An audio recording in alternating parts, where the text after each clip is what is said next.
Ayun, so ito na nga mga boss yung difference ng fake na oil filter at ng original na oil filter. Okay, ayun, so hello mga boss, bali magandang araw sa inyo and welcome back again na naman sa ating channel, ano. And update nga lang pala dito sa ating Raider FI. Ayan siya, so change oil natin siya ngayon. And yung nakaragamit nga pala natin na lang is X-Star, Suzuki X-Star na may R5000. So bali yung gagamitin natin ngayon 7,000 naman, kasi nga nasubukan na natin yung 5,000. At bumili na nga rin pala ako ng oil filter dito. Ayan. At shoutout nga pala dun sa mga naka-notice ng oil filter na gamit natin, ano. Kung saan marami nag-mention or nagsabi na fake yung oil filter na gamit natin. So yun, totoo nga naman. And chinek ko, walang naka-emboss na tatak.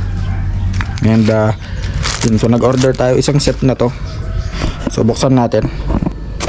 So ayun mga boss, so ito nga pala yung oil filter na in-order natin. Ayun, para sa mga nagtatanong kung bakit umabot siya ng 400. So kompleto na kasi siya mga boss, pati yung o-ring, dalawang o-ring. Papalitan din natin yan. At i-check natin yung oil filter. So ayan siya mga boss, o-ring. So makikita nyo kapag original may naka-emboss.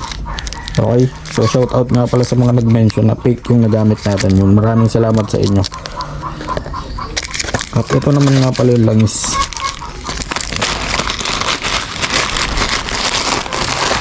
So online ko lang din ito nabili.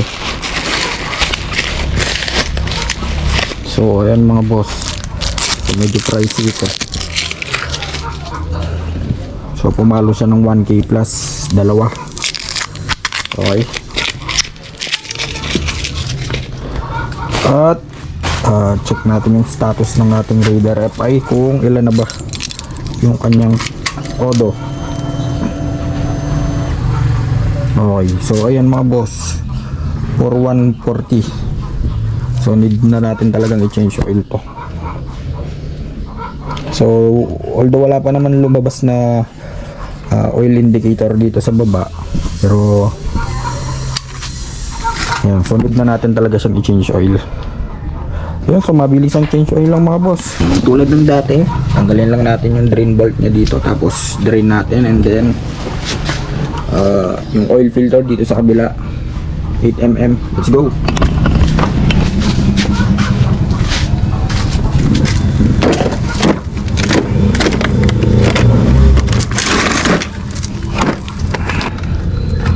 Yun, so mamula-mula pa mga bossing.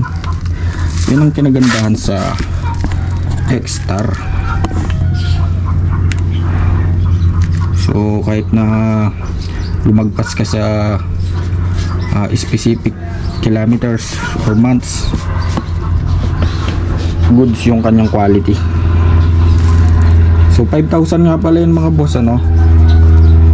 Then yung isasalpak natin is R7000. So nasubukan na rin natin naman nito.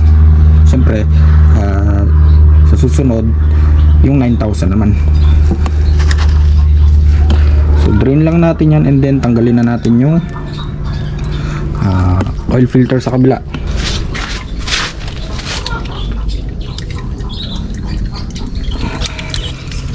At tips nga lang pala mga boss, kapag kaganyang ayaw ng umikot, then ramdam nyo na nabibilog yung tornilyo, so wag nyo nang ipilit, ano. Humanap na kayo ng mas magandang pangkalas, yung buo, yung walang pudpod, katulad nitong sa akin. Yung socket ko medyo pudpod na, so hindi ko na pinilit. Ginamitan ko na siya nito ng combination. At ito nga pala yung oil filter na gamit natin mga bossing. Ayan siya. Ayan, so wala nga siyang naka-emboss.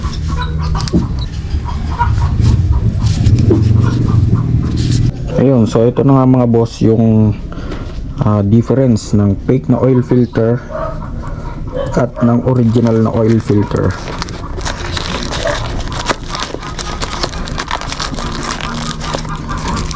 So napakalayo ng difference, ano. Makapal yung original, yun yung fake.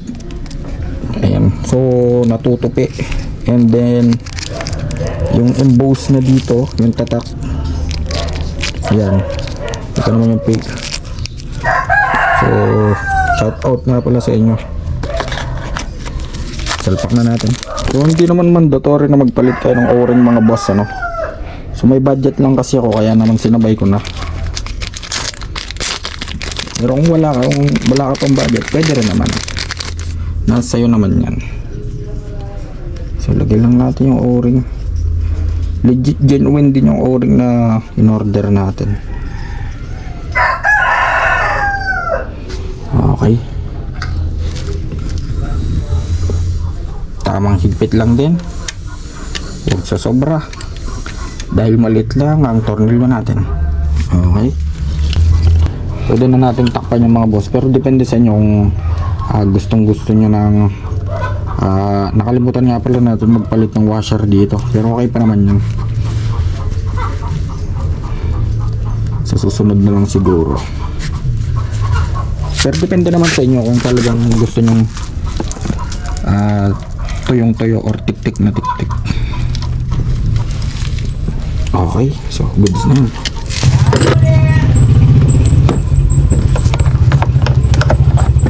So next naman natin, mga boss, magsasalin na tayo ng langis.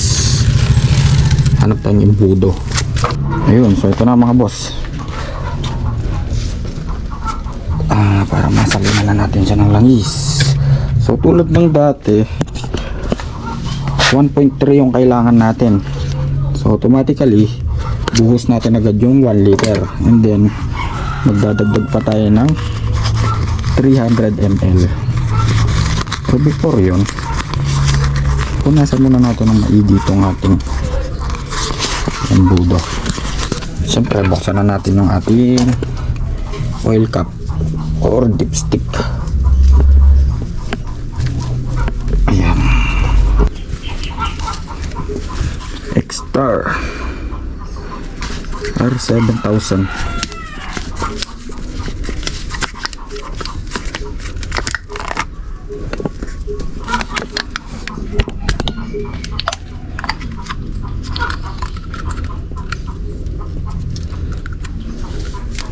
So boost na natin to.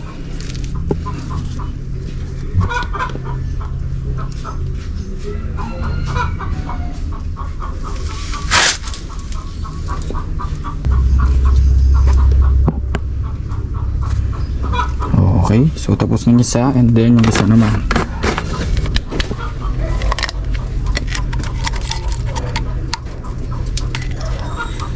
So tansyahan lang. Lagpas natin sa 750. Tapos dagdag tayo ng 50 ml. Oh, layo pa.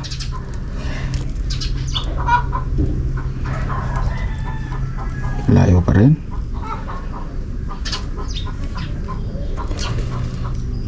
Konti pa.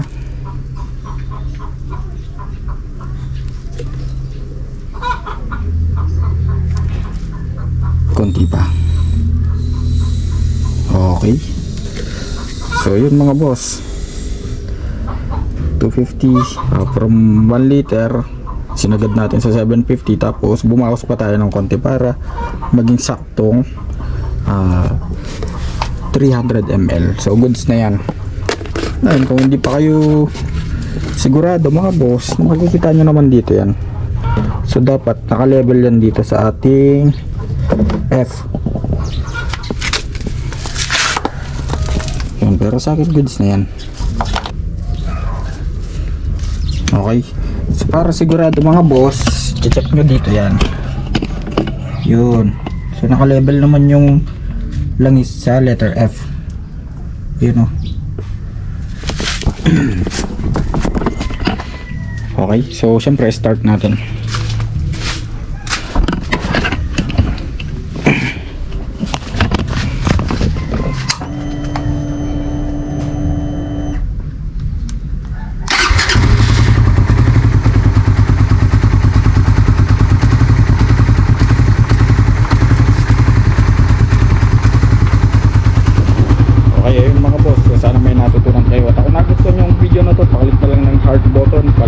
follow na rin.